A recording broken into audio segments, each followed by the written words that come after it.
तो my dear students, आज हम लोग रोल ऑफ रिएजेंट का लास्ट क्लास कर रहे हैं। फिर हम लोग स्टार्ट करेंगे nomenclature, isomerism, general organic mechanism और फिजिकल केमिस्ट्री, ये सब। तो ये जो कुछ रिएजेंट हम लोगों ने डिस्कस करने जा रहे हैं, ये कुछ अनयूजुअल रिएजेंट है जो कॉम्पिटिटिव एग्जाम में स्पेशली नीट में आता है। ये 12th क्लास में नहीं है, 12th बोर्ड में नहीं है, इसीलिए मैं उसके अकॉर्डिंगली इसको सेलेक्ट किया हूँ। तो आज हम लोग डिस्कस कर रहे हैं रोल ऑफ SiO2, सिल्यूनियम ऑक्साइड।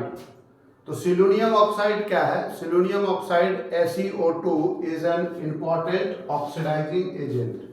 ये क्या आपका? ये इंपॉर्टेंट ऑक्सीडाइजिंग एजेंट है, specific for oxidation of reactive methyl and methylene group.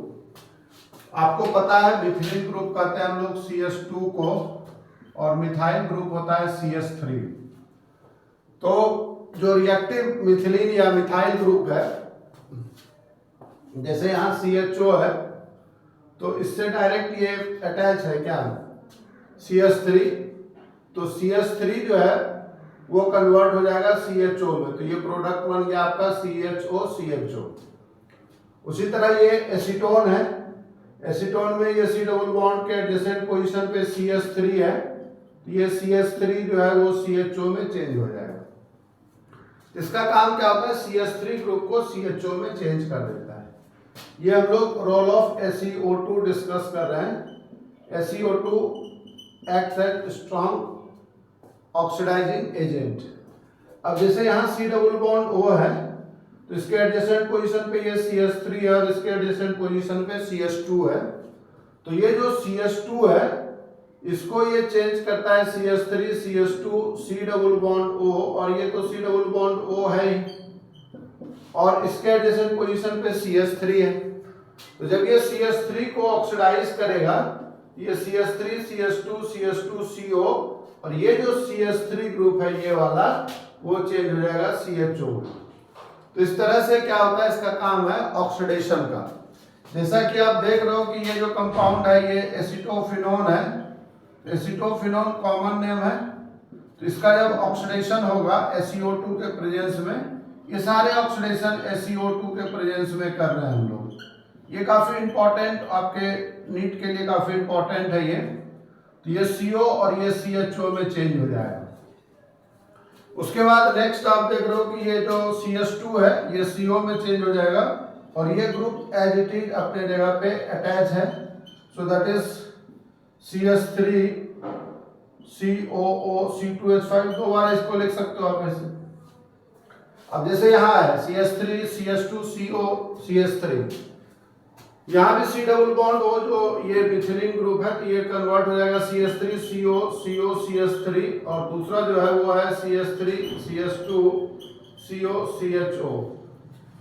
उसी तरीके से ये जो है डाइफिनाइल मीथेन है, तो इसका जब रिएक्शन करेंगे SiO2 से, ये SiO2 के प्रेजेंस में C double bond O CS2 में चेंज हो जाता है। अब जैसे ये देख रहे हो साइक्लो हेक्सेनोन है, तो ये भी डबल बॉन्ड है, तो एडजेसेंट पोजीशन पे ये डबल बॉन्ड O हो जाएगा।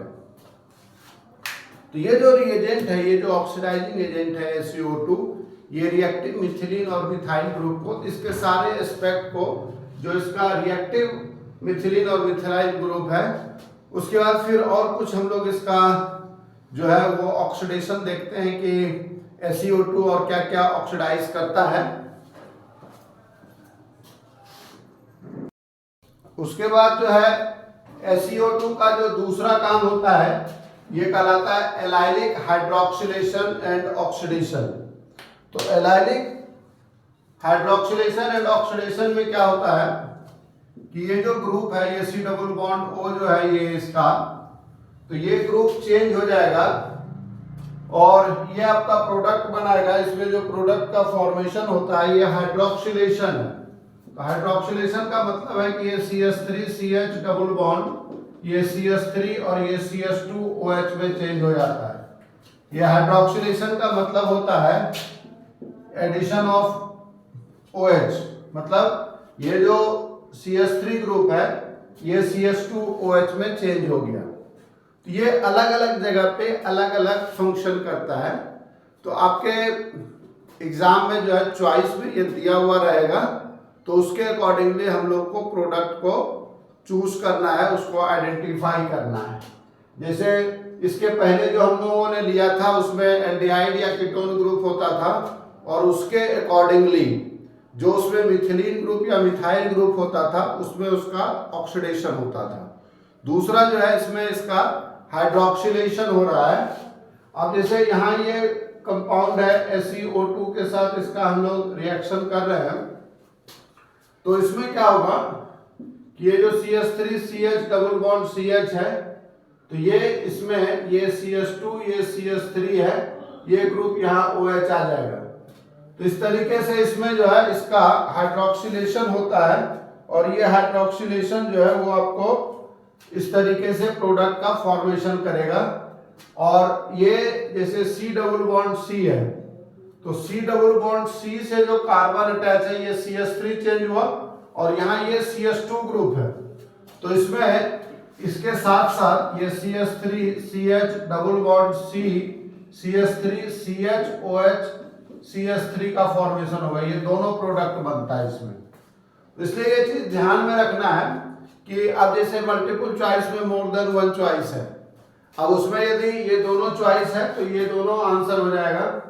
नेक्स्ट जो देख रहे हो आप इसका, ये चीज आपको समझना है कि ये जो C डबल बॉन्ड O है, C double bonded O carbon, उसके अकॉर्डिंगली जो है किस तरह से इसका हाइड्रोक्सिलेशन हो रहा है। Hydroxylation means addition of OH group. उसी तरीके से जैसे यहाँ CH3 ये ग्रुप है, तो इसमें क्या होगा कि ये जो CH3 है ये कन्वर्ट हो जाएगा CH2OH में, double bond CH CH2 CH3। अब जैसे ये साइक्लोहेक्सीन है, तो इसमें ये ग्रुप OH में चेंज हो जाता है। उसी तरह से SeO2 है, ये साइक्लोपेंटीन है, तो साइक्लोपेंटीन में क्या देख रहे हो आप, जो डबल बॉन्ड है उसके एडजेसेंट पोजीशन पे OH आ जाएगा। तो इस तरीके से SO2 जो है ये काफी इंपॉर्टेंट हाइड्रोक्सिलेटिंग एजेंट भी है। और नेक्स्ट वाला जो रिएक्शन है ये काफी इंपॉर्टेंट है आपका। इसमें रिएक्शन में क्या देखोगे आप कि ये हाइड्रोक्सिलेट, ये जो C डबल बॉन्ड O है, तो इसमें ये CH3 CH2 टोटल कार्बन 5 है ना, ये C double bond C CH2OH, मतलब दो बात हुआ इसमें। पहला क्या हुआ, हाइड्रोक्सिलेशन भी हुआ, और दूसरा इसमें माइग्रेशन ऑफ डबल बॉन्ड भी हुआ। तो ये जो टर्मिनल डबल बॉन्ड है, टर्मिनल डबल बॉन्ड मतलब जो टर्न पे है, जो लास्ट कार्बन से डबल बॉन्ड अटैच होता है उसको कहते हैं terminal double bond. So terminal double bonds are oxidised to primary alcohol group along with allylic migration of the double bond। ये जो डबल बॉन्ड है वो माइग्रेट हो गया, अपने आप को ज्यादा स्टेबल करने के लिए ये इधर से जो है वो शिफ्ट होता है। तो इस तरीके से ये आप देख रहे हो कि SeO2 का जो जो पॉसिबल रिएक्शन है उसको मैं आप लोगों को बता रहा हूं, ताकि इस तरह का प्रॉब्लम जो है, ये प्रॉब्लम जो है वो रैंक इंप्रूवमेंट में आपको हेल्प करेगा। क्योंकि कई बार होता है ना कि बच्चों को लगता है कि यार ये तो फर्स्ट टाइम ये मैं प्रॉब्लम देख रहा हूँ, ये तो रिएक्शन पढ़ा नहीं था मैं, तो उस पॉइंट ऑफ व्यू से मैं इस तरह का जो रिएजेंट है जिसका प्रॉब्लम पूछता है तो उसको मैं डिस्कस कर रहा हूँ। नेक्स्ट फिर और देखते हैं कि SeO2 का क्या क्या काम होता है। तो SeO2 का और कुछ इंपॉर्टेंट जो रिएक्शन है उसको हम लोग डिस्कस करते हैं। जैसे SeO2 जो है ये डिहाइड्रोजनेशन का भी काम करता है। डिहाइड्रोजनेशन का मतलब आप समझते हो, डी मींस होता है टू रिमूव। किसको रिमूव करते हैं, रिमूव करते हैं, डी मींस टू रिमूव। किसको रिमूव कर रहे हैं, तो हाइड्रोजन को रिमूव कर रहे हैं। Removal of hydrogen is called dehydrogenation. तो SeO2 एक डिहाइड्रोजनेटिंग एजेंट की तरह काम करता है। तो यदि आप इसका, जैसे ये कंपाउंड है, इसका कॉमन नेम होता है, इसको कहते हैं हम लोग बेंजाइल अल्कोहल। तो बेंजाइल अल्कोहल का रिएक्शन जब SiO2 से होगा तो इसमें ये जो हाइड्रोजन है वो रिमूव हो जाएगा तो CHO बन जाएगा। इससे आपका बेंजल्डिहाइड बन जाता है प्रोडक्ट, बेंजल्डिहाइड। अब जो ये रिएक्शन है ये काफी इंटरेस्टिंग रिएक्शन है, इसको आप थोड़ा ढंग से समझो इसको। ये एसिटिक एसिड है,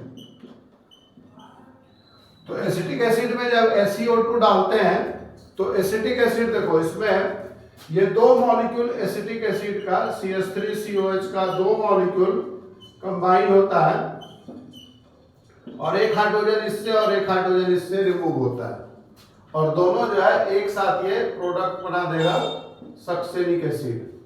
ये रिएक्शन काफी इंपॉर्टेंट है, ये जब तक यदि आपको पहले से पता नहीं है तो इसमें आप कुछ नहीं कर सकते। इसीलिए ये सब कुछ चीजें जो है वो काफी इंपॉर्टेंट है जो मैं आप लोगों को सिखा रहा हूं। अब नेक्स्ट जैसे देखो इसमें ये ग्रुप जो है दो CO ग्रुप, दो CH2, दो मिथिलीन ग्रुप से सेपरेटेड है। तो SiO2 क्या करेगा, SiO2 CH यहाँ से दो हाइड्रोजन जो है वो रिमूव हो जाता है, एक हाइड्रोजन यहाँ से एक हाइड्रोजन यहाँ से। इसका काम क्या है, डिहाइड्रोजनेशन। तो डिहाइड्रोजनेशन के केस में ये जो है हाइड्रोजन रिमूव होता है। अब इसे उसी तरह से ये कंपाउंड है, यहाँ से ये दो हाइड्रोजन रिमूव हो जाएगा, ये हो जाएगा CH3 CH double bond CH CO CH2 CH3। और जैसे ये आपका कंपाउंड है तो बेसिकली ये जैसे इसका नाम क्या है, ये हो जाएगा इथाइल ग्रुप है और ये डाइकार्बोक्सिलिक एसिड है। बेसिकली ये CH2COH CH2COH, इस कंपाउंड का नाम क्या है 1 2 3 4 सक्सिनिक एसिड। तो ये हो जाएगा इथाइल सक्सिनेट, इथाइल सक्सिनेट। तो इथाइल सक्सिनेट से यदि इसका रिएक्शन हम लोग SiO2 से करते हैं, इसका काम होता है ये हाइड्रोजन को एक एक हाइड्रोजन रिमूव करेगा, ये हो जाएगा CH COH और ये डबल बॉन्ड बन जाएगा CH COH। तो CH डबल बॉन्ड CH, इससे बन गया आपका क्या, इसको कहते हैं हम लोग मैलिक एसिड। तो ये यहां काम कर रहा था डिहाइड्रोजनेशन का, इससे हाइड्रोजन रिमूव हो रहा था। और फिर हम लोग लास्ट रिएक्शन देखते हैं कि SiO2 जो है it acts as a catalyst, ये कैटलिस्ट की तरह काम करता है। कैटलिस्ट जैसे आपको पता है कि कैटलिस्ट जो है काफी हाईली स्पेसिफिक होता है। तो इस केस में ये क्या करेगा, यहाँ ये ट्रांस हाइड्रोक्सिलेशन करता है, मतलब OH ग्रुप ऐड होगा लेकिन ये ट्रांस पोजीशन पे, सिस मतलब same side, trans means opposite side. ये हम लोग जब आइसोमरिज्म डिस्कस करेंगे तो वहाँ ज्योमेट्रिकल आइसोमरिज्म में मैं बताऊंगा उसको।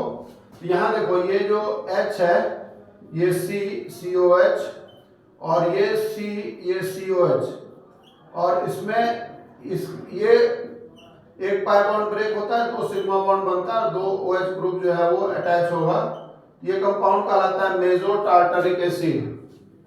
मेसो टार्टरिक एसिड जो है वो ऑप्टिकली इनएक्टिव फॉर्म होता है and it is permanent form of optically inactive due to internal compensation of molecule.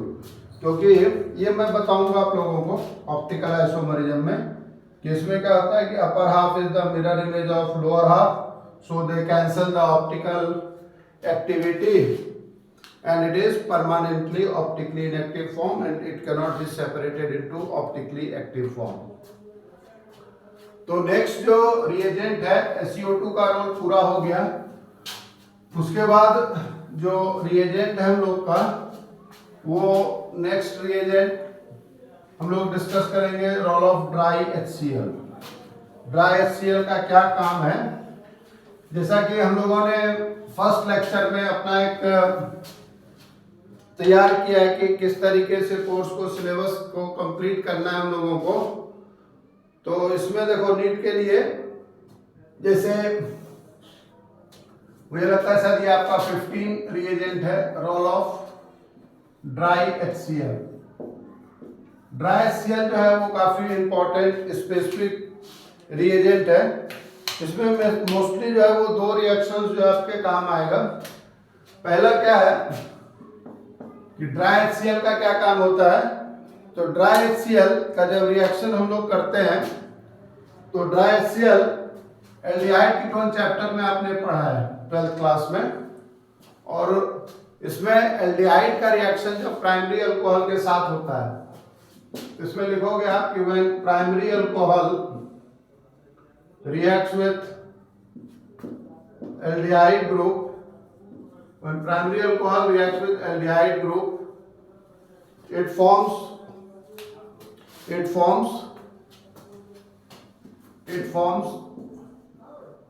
hemiacetal, and if excess of primary alcohol is used, in presence of dry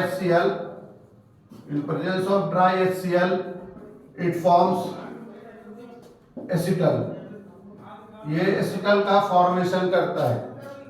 तो इसमें क्या होता है कि जो रिएक्शन होता है इसका, ये रिएक्शन आप देखोगे जैसे ये एल्डिहाइड है, RC डबल बॉन्ड OH है, तो RC डबल बॉन्ड OH है, और इसका रिएक्शन जब हम लोग प्राइमरी अल्कोहल के साथ करते हैं तो प्राइमरी अल्कोहल के केस में ये R-OH के साथ यदि रिएक्शन होगा ड्राई HCl के प्रेजेंस में, तो RCH, आपको पता है कि एक पाई बॉन्ड ब्रेक होता है, तो एक पाई बॉन्ड के ब्रेक होने से दो सिग्मा बॉन्ड का फॉर्मेशन होता है।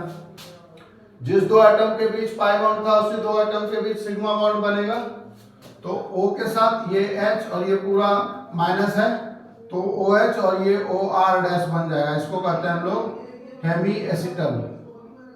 और फिर यदि यही रिएक्शन हम लोग प्राइमरी अल्कोहल के साथ करेंगे ड्राई HCl के प्रेजेंस में, तो ड्राई HCl के प्रेजेंस में फिर क्या होगा, ये तो ऑलरेडी पहले से हेमी एसिटल है, तो यहाँ जो ये अल्कोहल के साथ O के साथ जो H है, वो H इस OH के साथ ये वाटर रिमूव हो जाता है, so you will get RHOR-OR-, so it forms acetal। ये एसिटल का फॉर्मेशन करता है। एसिटल मीन्स कि ये डाई ईथर है, तो इसको कहा जाता है डाई ईथर। इसमें दो ईथर ग्रुप है ना। तो ये रिएक्शन काफी इंपॉर्टेंट है आपके नीट के लिए। इसमें कोई स्पेसिफिक एग्जांपल ले सकते हो आप, जैसे ये इथेनॉल है, इथेनॉल का रिएक्शन इथेनॉल के साथ होता है प्राइमरी अल्कोहल के साथ in presence of dry HCl। तो इसमें क्या करोगे आप, इसमें आपको क्या करना है, ये पाई बॉन्ड ब्रेक होगा, ये हो गया CH3O के साथ H, और ये OC2H5 है, और फिर इसमें एक्सेस ऑफ अल्कोहल यदि होगा, ये CH3O के साथ OC2H5 और ये OC2H5 है, ये डाई ईथर का फॉर्मेशन होता है, इट फॉर्म्स डाई ईथर। तो इस तरीके से आप प्रोडक्ट लिख सकते हो। अब इसमें कई बार बच्चे क्या सोचते हैं कि यार एल्डिहाइड और कीटोन का रिएक्शन तो एक जैसा ही होता है, तो कीटोन के साथ भी ये रिएक्शन होगा। ये बिल्कुल नहीं होता। Ketone does not react with primary alcohol and it can not form hemiketal और कीटल। तो इसमें फिर क्या होता है, तो इसमें आप ये लिखोगे कि ketone does not react with primary alcohol as that of aldehyde, but ketone B number, ketone reacts with dihydric alcohol, ketone reacts with dihydric alcohol। of course reaction dry HCl के प्रेजेंस में हो रहा है, तो बार बार इस चीज को explain करने की, मेंशन करने की जरूरत नहीं है, क्योंकि हम लोग ड्राई HCl के साथ रिएक्शन कर रहे हैं। So when ketone reacts with, जैसे ये कीटोन है, सिमेट्रिकल और अनसिमेट्रिकल कुछ भी हो सकता है, इसका रिएक्शन जब हम डायहाइड्रिक अल्कोहल के साथ करते हैं तो इसमें ये रिएक्शन जब ड्राई HCl के प्रेजेंस में होगा, जैसा कि मैं शुरू से ही आपको ये समझाने का कोशिश कर रहा हूँ, बात बार ये चीज बताने का कोशिश कर रहा हूँ कि आपको ऑर्गेनिक केमिस्ट्री में केवल ये पता होना चाहिए कि दो कंपाउंड को कैसे लिखते हैं, ताकि प्रोडक्ट का फॉर्मेशन एलिमिनेशन से या एडिशन से जिस भी प्रोसेस से है वो कैसे होता है। तो देखो स्ट्रक्चर याद करने के लिए आपको इसमें कुछ नहीं करना, ये C डबल बॉन्ड OR लिख लो कीटोन को, और इसको मैं इसी चीज को दोबारा लिख रहा हूं समझाने के लिए कि इसमें जैसे ये CS2 ये रिएक्शन कर रहा है इसका, तो यहां से ये वाटर रिमूव होगा। वाटर कौन रिमूव करता है? तो भाई ड्राई HCl वाटर रिमूव कर रहा है। तो ड्राई HCl जब वाटर रिमूव कर रहा है तो इसको आप एज इट इज रहने दो RCR', और ये दो वैलेंसी जो है ये OCS2 से अटैच है, उसको इसको कहते हैं हम लोग cyclic Keaton. So ketone with dihydric alcohol forms cyclic Keaton. आपको ये याद रखना है कि कीटोन प्राइमरी अल्कोहल के साथ रिएक्ट करके हेमी कीटल और कीटल नहीं बनाता है। कौन बनाता है? तो कीटोन बनाता है डाइहाइड्रिक अल्कोहल के साथ। यदि एग्जाम में कहीं ये प्रॉब्लम दिया हुआ आपको कि when acetone reacts with ethylene glycol, when acetone reacts with dihydric alcohol, है ना, यदि ये CS2OH के साथ रिएक्ट करता है तो यहाँ से वाटर रिमूव होगा, सो इट फॉर्म्स CS3O, तो इस तरीके से साइक्लिक कीटल का फॉर्मेशन होता है। काफी लिमिटेड रोल है ऑर्गेनिक केमिस्ट्री में ड्राई HCl का। दूसरा जो रोल होता है इसका, second role, it reacts with acetone. Specific reaction, it is highly specific reaction, और ऑफ कोर्स ये काफी इंपॉर्टेंट भी आपके नीट के लिए। इसमें क्या होता है कि जब हम लोग एसीटोन के दो मॉलिक्यूल को ड्राई HCl से पास करते हैं, देखो ऑफकोर्स आप कहोगे कि सर आप तो इतने दिन से पढ़ा रहे हो, 24-25 साल से, तो आपको याद हो गया होगा कि क्या प्रोडक्ट बनता है। हम लोग तो फर्स्ट टाइम पढ़ते हैं, एग्जाम देके पास करना है, फिर डॉक्टर बन जाना है, तो हम लोग कैसे याद रखेंगे। मैं आपको बार बार एक ही चीज समझाने का कोशिश कर रहा हूँ कि देखो भाई ऐसा है कि जब रिएक्शन हो रहा है तो जो रिएक्टेंट है दोनों मॉलिक्यूल कंबाइन होगा तभी तो प्रोडक्ट बनेगा।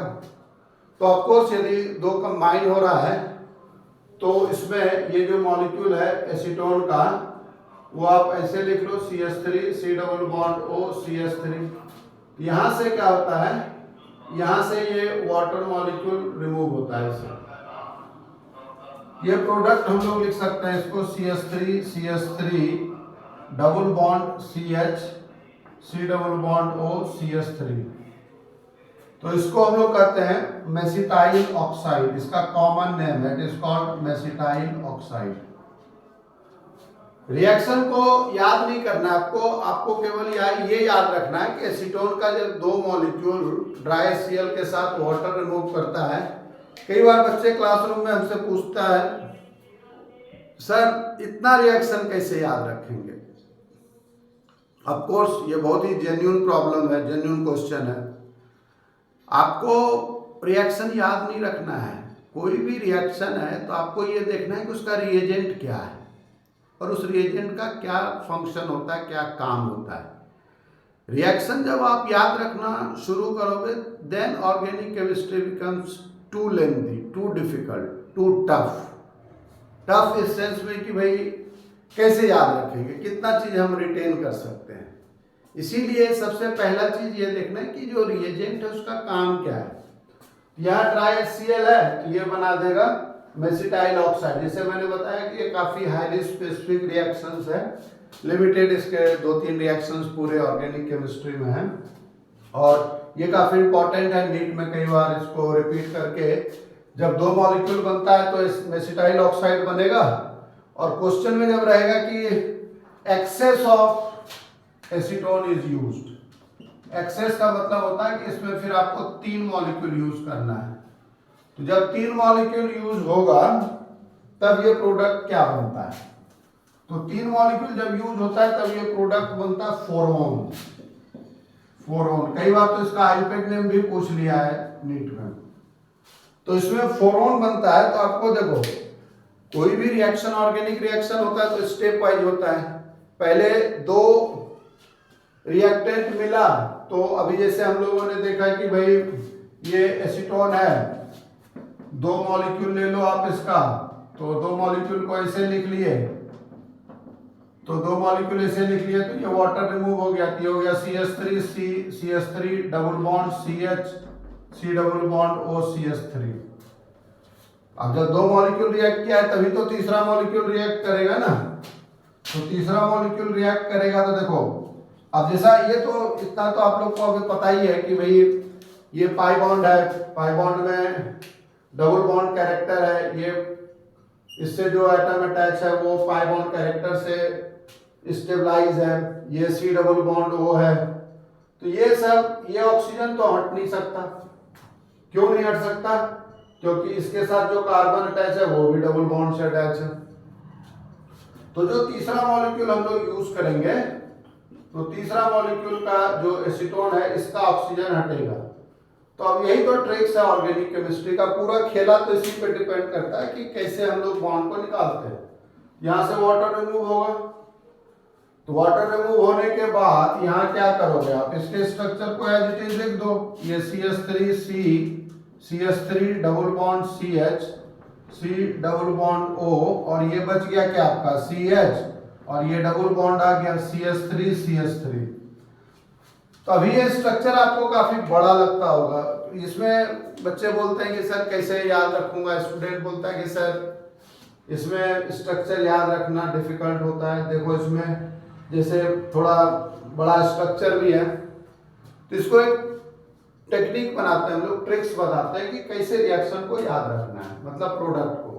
जैसे इसमें 3 मॉलिक्यूल एसीटोन का है, there are 3 molecules of acetone, so total number of carbon is 9। तो आप क्या करो कि बीच में 3 कार्बन लिख के और तीनों साइड डबल बॉन्ड अटैच कर दो आप, और बीच वाला जो कार्बन है उस पर ऑक्सीजन लिख दो। और अब इधर क्या होना चाहिए, 3 कार्बन होना चाहिए, CH3 ऐसे, और इधर भी 3 कार्बन, एक CH3 ऐसे।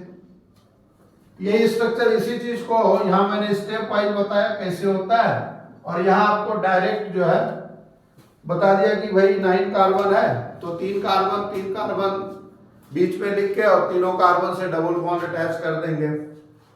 So there are methods by which you can easily find out, or you can easily remember the products, the structure of product.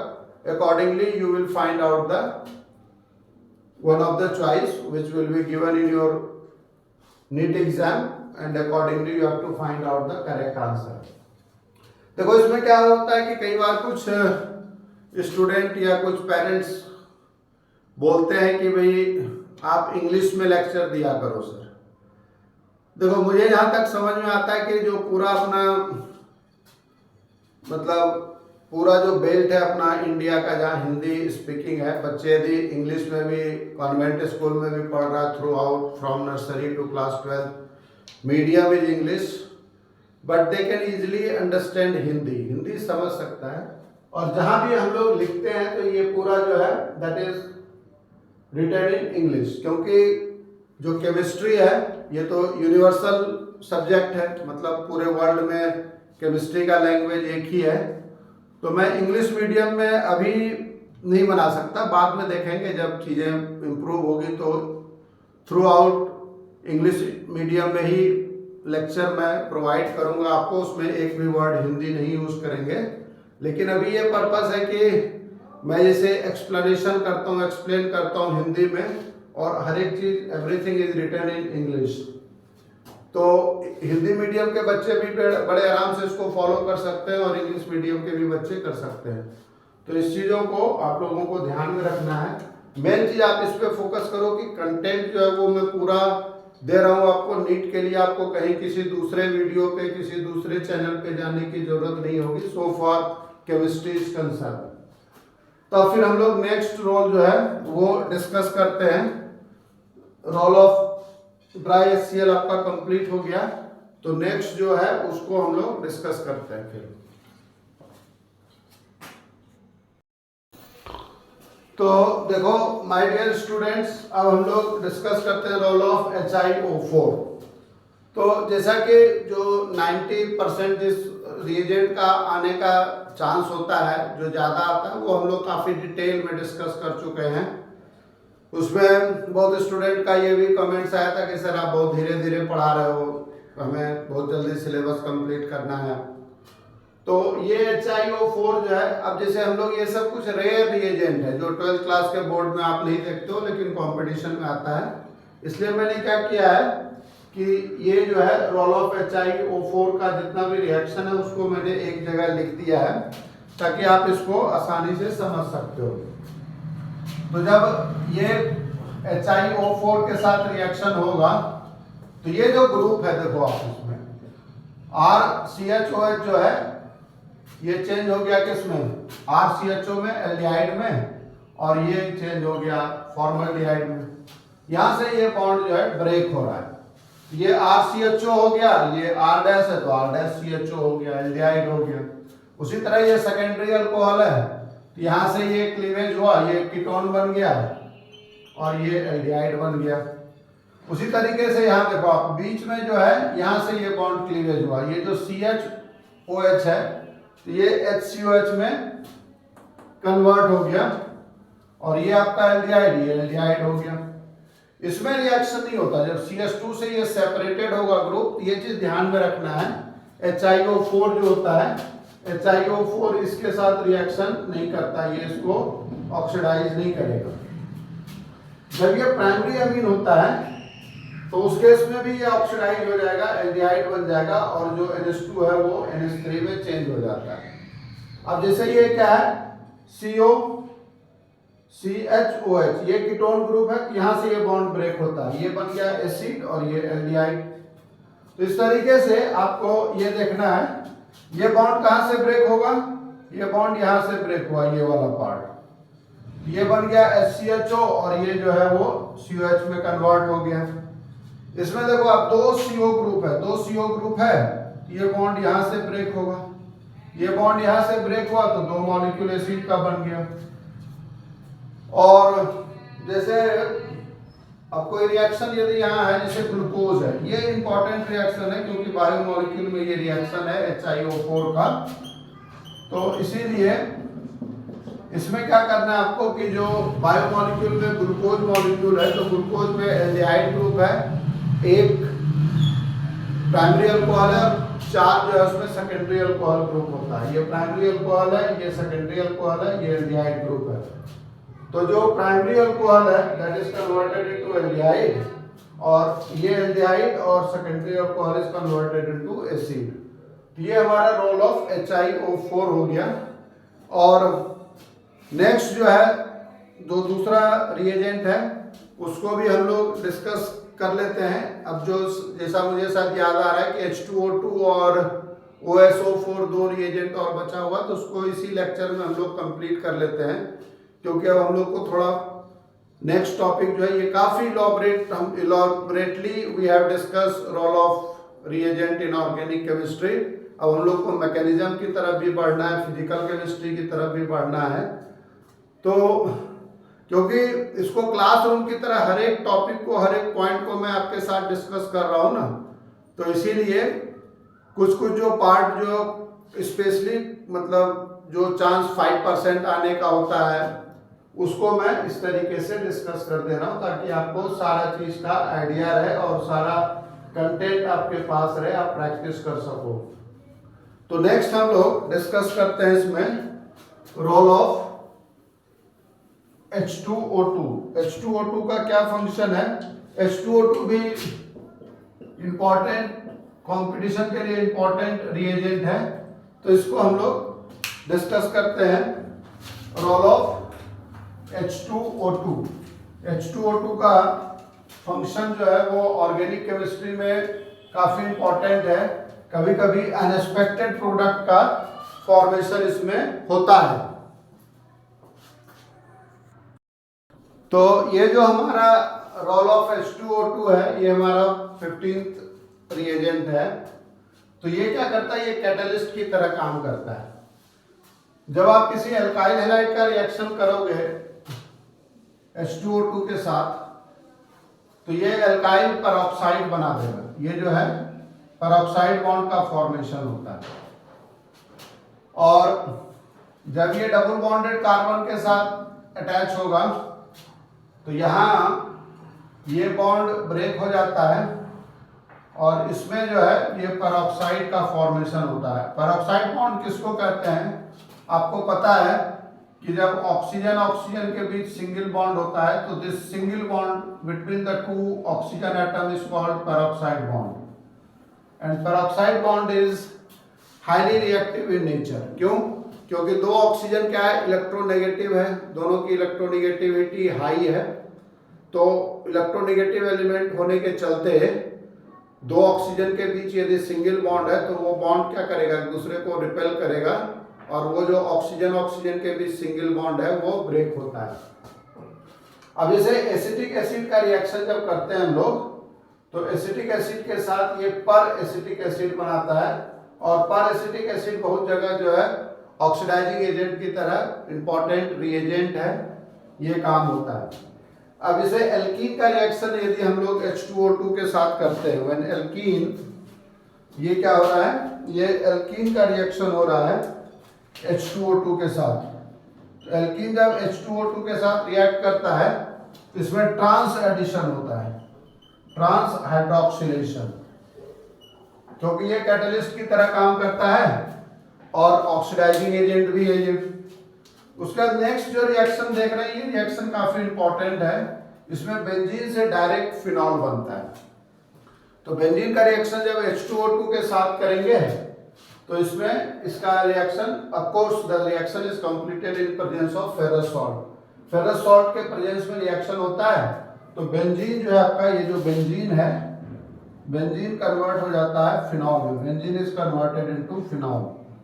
तो जैसे फर्स्ट में क्या हुआ कि ये जो रिएक्शन है, कुछ एक दो रिएक्शन मैं बोर्ड पे पहले से लिख देता हूं ताकि टाइम कुछ सेव हो जाए। ऐसे पढ़ाने का ये तरीका मुझे सबसे बेस्ट है कि मैं जैसे एक एक चीज करके लिखता हूँ, सामने ये करता हूँ।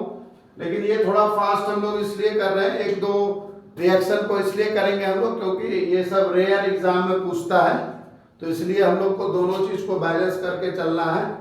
ऐसे मैं बिल्कुल क्लासरूम के तरह ही पढ़ाऊंगा जैसे मैंने आपको प्रॉमिस किया है। तो ये कुछ रिएक्शन इसलिए मैं इसमें नंबरिंग कर देता हूँ। दूसरा केस है, तीसरा में एसिटिक एसिड है, फोर्थ में जो है वो एल्कीन का रिएक्शन करते हैं, फिफ्थ रिएक्शन जो है वो काफी इंपॉर्टेंट है, बेंजीन जब रिएक्ट करता है H2O2 के साथ। और सिक्स्थ रिएक्शन है, ये हमारा कहलाता है पोजीशन 1 2 3 4 5 6। तो ये बेंजल्डिहाइड है, 4 हाइड्रोक्सी बेंजल्डिहाइड। ये हम लोग हालांकि जो रिएक्शन है डकीन रिएक्शन, ये डकीन रिएक्शन हम लोगों ने रोल ऑफ अल्कली में भी काफी डिटेल में डिस्कस किया था। और मैंने बताया था आपको कि इसमें जो CHO ग्रुप है that is converted into OH, और इसमें इसको हम लोग कहते हैं क्या, ये क्विनॉल का फॉर्मेशन होता है, कॉमन नेम इसका क्विनॉल है। तो ये सब कुछ काफी इंपॉर्टेंट रिएजेंट है जो कि नीट में पूछता है, इसीलिए मैं सारे चीज को कवर कर रहा हूं। मैं ये नहीं चाहता कि कोई भी चीज छूट जाए ताकि आपको लगे कि सर ने ये चीज नहीं बताया और ये एग्जाम में क्वेश्चन आ गया। और मेरा ये भी पर्पस है कि सारे मटेरियल में आपको सारे कंटेंट जो है वो कंप्लीट पैकेज दूं ताकि आपको इधर उधर कहीं जाने की जरूरत नहीं पड़े, दूसरे चैनल पे या वीडियो ट्यूब ये सब यूट्यूब देखने की जरूरत ना पड़े। ये चैनल जो है ये मोर देन सफिशिएंट है। तो इसमें और कुछ रिएक्शंस है उसको भी हम लोग देख लेते हैं H2O2 का और क्या रिएक्शन है।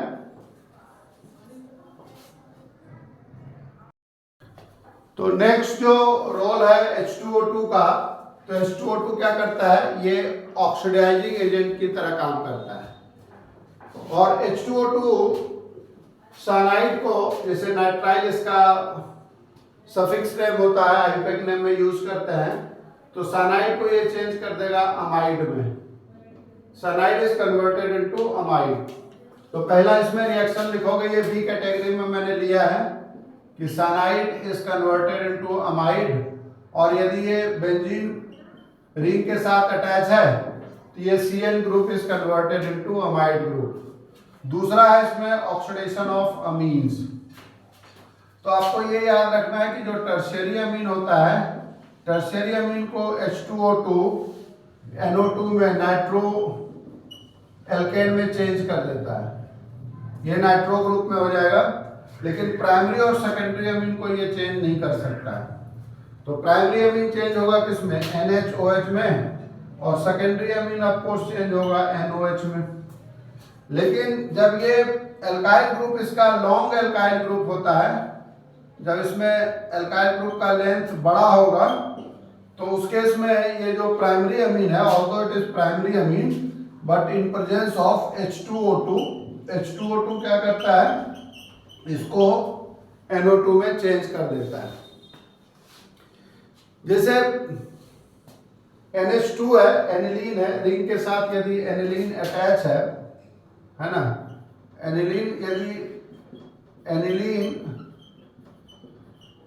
यदि रिएक्ट कर रहा है, ये एनिलीन है, NH2 है, एनिलीन का रिएक्शन जब करते हैं H2O2 के प्रेजेंस में, ये नाइट्रोबेंजीन बना देता है। अदरवाइज यदि कोई नॉर्मल ऑक्सीडाइजिंग एजेंट लो, आप KMnO4 लो या फिर K2Cr2O7 लो, तो उसमें ये नाइट्रोबेंजीन में चेंज नहीं होता। इसलिए ये स्पेसिफिक रिएजेंट है, इसको हम लोग डिस्कस कर रहे हैं और देखते हैं एक रिएक्शन, और इसका मैं देखता हूं कि H2O2 का और कोई पॉसिबल रिएक्शन हो सकता है क्या, और उसके बाद फिर हम लोग लास्ट रिएजेंट डिस्कस करेंगे, role of OSO4, osmium tetroxide.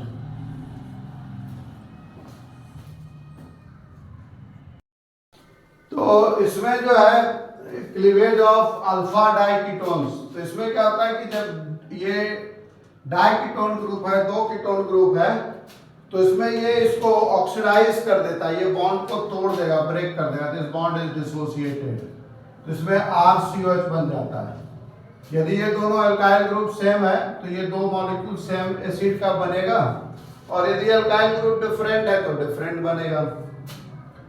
और जैसे ये जो ग्रुप है, तो इसमें क्या होता है कि ये RCR double bond O plus CO2 ये रिमूव हो जाता है, जिससे कीटोन का फॉर्मेशन होता है।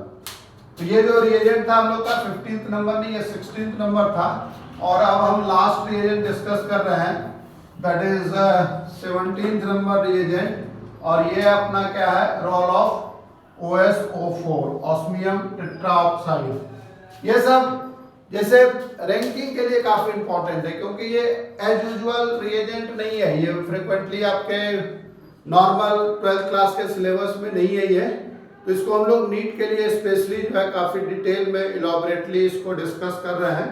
तब मैं आपको लास्ट रिएजेंट जो है वो रोल ऑफ OSO4 यूज करता हूं। So together we can change the teaching pattern, जो आपका हमारा सिस्टम है इंडिया का। तो मैं कोशिश कर रहा हूं कि पूरा का पूरा जो कंटेंट है वो YouTube पे फ्री अपलोड करूं, ताकि हर एक बच्चे जो रिमोट एरिया में है या जो गांव में है, शहर में भी है, तो उसको सारे मटेरियल फ्री में मिले। तो आप जो मेरा चैनल है study with MK Singh sir, तो इसमें आप लोग इसको सब्सक्राइब जरूर करो।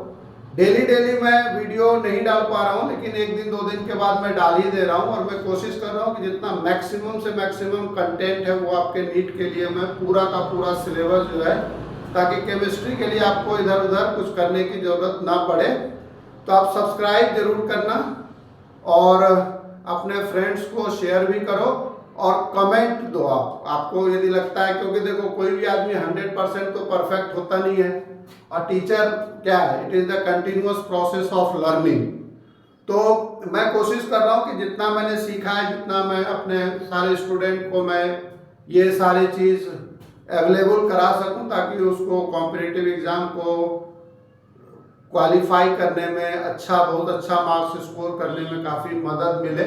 अल्टीमेटली जो है मैं केवल ट्रिक्स दे सकता हूँ, टिप्स दे सकता हूँ, और मेहनत तो करना ही आप लोग को। तो फिर हम लोग डिस्कस करते हैं रोल ऑफ OSO4 कि OSO4 का क्या काम है ऑर्गेनिक केमिस्ट्री में। तो लास्ट हमारा जो रोल ऑफ रिएजेंट है वो है OSO4। तो OSO4 का पहला काम क्या होता है, ये हाइड्रोक्सिलेटिंग एजेंट है, ये सिस एडिशन करता है। सिस पोजीशन जैसा आप जानते हो कि ज्योमेट्रिकल आइसोमरिज्म में डबल बॉन्डेड कार्बन के सेम साइड यदि दो ग्रुप होता है, ये ऑलरेडी ये डबल बॉन्ड है, तो इसमें जो एडिशन होगा CH और ये जो हमारा CH है, तो ये OH ग्रुप जो है वो सेम साइड अटैच होगा, इसको कहते हैं हम लोग सिस एडिशन। उसी तरह से जैसे हमने साइक्लोपेंटेन लिया है, तो साइक्लोपेंटेन के केस में ये जो ग्रुप होगा OH ग्रुप, ये दोनों सेम साइड अटैच होगा OH ग्रुप, तो इसको कहते हैं हम लोग सिस एडिशन। उसके बाद जैसे ये कंपाउंड है, इसका कॉमन नेम होता है एक्राइल्डिहाइड। एक्राइल्डिहाइड क्योंकि नीट में जो है कई बार रिएक्शन तो बच्चे को पता होता है लेकिन उसका कॉमन नेम पता नहीं होता, उसके चलते रिएक्शन नहीं, क्वेश्चन का आंसर नहीं लिख पाता है बच्चा। तो स्टूडेंट को क्या करना चाहिए, जो कुछ लिमिटेड रिएजेंट है, कई बार बच्चे ये पूछते हैं कि सर कितने कॉमन नेम याद रखूं, तो लिमिटेड रिएजेंट है, और क्योंकि आपको पता है कि हर एक कंपाउंड का तो आयुपेक नेम हो नहीं सकता, जो हिस्टोरिकल इंपॉर्टेंस के लिए जो शुरू में ऑर्गेनिक केमिस्ट्री था जिसका कॉमन नेम दिया हुआ है, तो उसको अभी तक हम लोग स्टडी करते हैं। ये कंपाउंड एक्राइल्डिहाइड है, और एक्राइल्डिहाइड में क्या होगा, इसमें भी वही सेम चीज होता है, ये पाई बॉन्ड ब्रेक होता है, और एक पाई बॉन्ड के ब्रेक होने से दो सिग्मा बॉन्ड बनता है और दो OH ग्रुप यहाँ अटैच हो गया, ये ग्लिसरॉल्डिहाइड का फॉर्मेशन होता है। उसके बाद उसी तरह से ये एल्कीन है, तो यहाँ ये OSO4 क्या करेगा, OH ग्रुप अटैच हो गया, एक पाई बॉन्ड ब्रेक हुआ, दो सिग्मा बॉन्ड बन गया। उसी तरह ये रिएक्शन काफी इंपॉर्टेंट है, जो बेंजीन है, बेंजीन, अब देखो ये यदि नहीं पता तो हम कैसे लिखेंगे रिएक्शन को, क्योंकि ये रिएक्शन तो हमने कहीं 12th क्लास में पढ़ा ही नहीं है, तो इसलिए ये सब रिएक्शंस जो है नीट के लिए, कॉम्पिटिटिव एग्जाम के लिए काफी इंपॉर्टेंट है, इसलिए मैं इसको पूरा एग्जॉस्टिव जो है वो आप लोग को दे रहा हूँ, इसका इंफॉर्मेशन, इसका नॉलेज जो है। बेंजीन का रिएक्शन जब H2O2 के प्रेजेंस में OSO4 के साथ करते हैं, तो इसमें ये क्या बनता है, ये कंपाउंड तो है ना मेजो टार्टरिक एसिड, क्या है, यही है, मेजो टार्टरिक एसिड का फॉर्मेशन होता है इसमें। और कुछ और लिमिटेड रिएक्शंस यदि कुछ OSO4 का है तो उसको हम लोग मेंशन कर लेते हैं कि OSO4 का और क्या काम होता है। तो ये जो OSO4 है, तो OSO4 क्या करता है, जो कंजुगेटेड डबल बॉन्ड्स है, तो ये भी हाइड्रोक्सिलेटेड, मतलब OH ग्रुप जो है वो हाइड्रोक्सिलेशन होगा इसका। ये जो OSO4 है, ये रिएक्शन हम H2O2 के प्रेजेंस में करते हैं ताकि उसकी रिएक्टिविटी जो है वो इंक्रीज हो। तो ये जो डबल बॉन्ड है, ये R2C, आपको पता है कि एक पाई बॉन्ड ब्रेक करेंगे, ये C डबल बॉन्ड OR ऐसे रहेगा, तो इसमें जो ग्रुप है ये OH ग्रुप, दो OH ग्रुप इसमें अटैच हो जाएगा, ये हाइड्रोक्सिलेशन। ऑफ कोर्स यहाँ R2 है तो H नहीं आएगा, कार्बन की 4 वैलेंसी सेटिस्फाइड है। उसी तरह से यहाँ जो ये डबल बॉन्ड है, ये इस कंपाउंड का कॉमन नेम होता है सिन्नामिक एसिड। तो यहाँ भी आप क्या करोगे कि एक पाई बॉन्ड ब्रेक होगा, ये जो दो कार्बन के बीच का जो ये पाई बॉन्ड है, तो ये एक पाई बॉन्ड ब्रेक होगा, और एक पाई बॉन्ड के ब्रेक होने से दो सिग्मा बॉन्ड का फॉर्मेशन होता है, और दोनों से OH ग्रुप अटैच हो जाएगा। उसी तरह से ये मैलिक एसिड है, ये रिएक्शन OSO4 के साथ NaClO3 के प्रेजेंस में करते हैं। ये रिएक्शन तो OSO4 एंड H2O2 में करते हैं। ये याद रखना है आपको कि जब मैलिक एसिड का रिएक्शन होगा तो सेम चीज, ये पाई बॉन्ड ब्रेक हुआ तो यहाँ दो OH ग्रुप यहाँ लगेगा, और COH यहाँ, जैसे यहाँ OH कर दो, समझने में आसानी होगी, ये OH है और ये COH है। तो जब हम लोग इसमें हाइड्रोक्सिलेशन हो रहा है, जो डबल बॉन्ड O है, C डबल बॉन्ड के बीच, कार्बन कार्बन के बीच, तो इससे फिर आपका मेजो टार्टरिक एसिड का फॉर्मेशन होता है। तो इस तरीके से हमने काफी डिटेल में है, मुझे लगता है 6-7 लेक्चर में हमने पूरा रिएजेंट को कवर किया है। और उसके बाद में आप जो है general mechanism, organic chemistry, physical chemistry, ये सब चीजें जो है वो इसी तरह से काफी डिटेल में इलॉबरेट करेंगे। तो फिर हम लोग नेक्स्ट लेक्चर में मिलते हैं। आप सब्सक्राइब जरूर करना, अपने फ्रेंड को शेयर करो, लाइक करो और आप कमेंट भी भेजो हमें, ताकि मैं इसमें और कुछ यदि जरूरत होगी तो इम्प्रूवमेंट करूंगा। ऐसे मुझे लगता है it's exhaustive list and it is the complete information which is more than sufficient for your NEET exam. Best of luck. फिर हम लोग नेक्स्ट क्लास में मिलते हैं। Thank you.